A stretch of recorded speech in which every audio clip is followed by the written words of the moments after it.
So unfortunately, I lost one of the videos because the sound wasn't working properly. But I wanted to go over the switches that I used, the on-off one switches that go in the plastic holder. And I would have to take the entire microphone apart to show the inside of this plastic holder. But it's basically molded, and there's some ridges and the smaller switches that come attached to the board. Dropping my stuff here. The smaller switches that come attached to the board and already pre-wired, they're a little bit smaller than the switches I ended up using, and the problem with these is that they're only on. They've got 6 pins on them, but only 2 positions.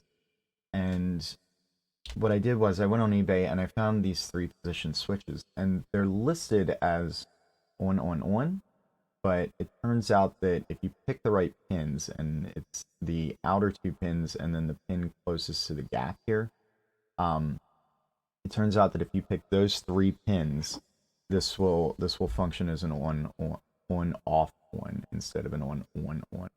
So so what you're doing with the slide switch is there's a little metal piece on the inside, and you can see these little vents, I guess, on the switch, and there's a little indentation in a plastic like wedgie thing that holds the switch in a particular position when you slide it. And you can see on the on switch there's only 2 vents there. A little bit hard to see, but so so I took one of the switches apart just to verify, and there's 4 pins, and you can see maybe some little tiny gaps between the between some of the parts of the blade. So this is a blade, and then the part with the switch just sits on that blade and moves a piece of metal so that it comes into contact with the right blades at the right time. So all I did to figure this out was I just used my multimeter on the continuity setting and just figured out which pins worked in which position. Um, but the other thing you need to do once you've decided on the switch is you have to get it into the plastic thing here, and the plastic thing is held by a screw, as we saw, against the plate that holds the capsule. So really, all you have to do there is just take your favorite pair of clippers and cut away some of the plastic so that there's a spot for the pattern switch. And if you want to use the on-off one for the pad and the low and the high pass filter, you would have to cut out some of the plastic on the inside to be able to put these switches there.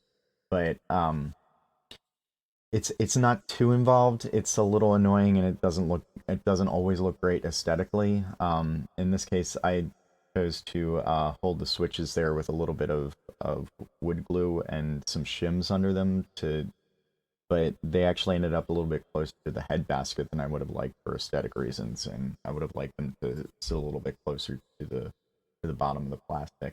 But that's really not super important. I mean, the switches are small enough that it's easier to flip them with a screwdriver anyway, so it doesn't affect the operation of the microphone. Okay, so I've done what's basically the most nerve-wracking part of the project for me, which is installing the capsule and the backplate wires. So this capsule actually has isolated backplates, and so it requires 2 backplate wires, but they're just going to be soldered to the same point in the circuit, which is the front of the or the um, FET input. So there's the 2 wires coming from the membranes are actually installed by the company. So one of these is going to be the front and one's going to be the back. It doesn't actually matter which one you pick, but as soon as you pick it, that's which way the microphone is going to be facing, so that's how you want to indicate it on your microphone sleeve. I like to cover this with something so that when I'm soldering the wires or whatever, I don't get anything on it. I mean, even after I put the head basket on. So the head basket goes on, and then put some plastic over it or something, just so that no flux or anything can possibly splash onto the capsule membranes. The other thing we're going to do here is we still have to bias this. So before I actually hook this capsule up to the circuit, I'm going to make sure that I'm not going to be feeding it too much voltage, because it'll stick to the back plate if you feed it too much voltage, and that can be really irritating. So I'm going to go ahead and put all the screws in for the mounts and for the circuit board, and then we'll be ready to go. So while I've got the head basket here, just before I put it on, I want to make some notes about. I just want to note some things about it. You can see that there's some solder right in there, and it goes all the way down along the seam of the head basket side. And there's 3 layers of mesh in the head basket that comes with this kit.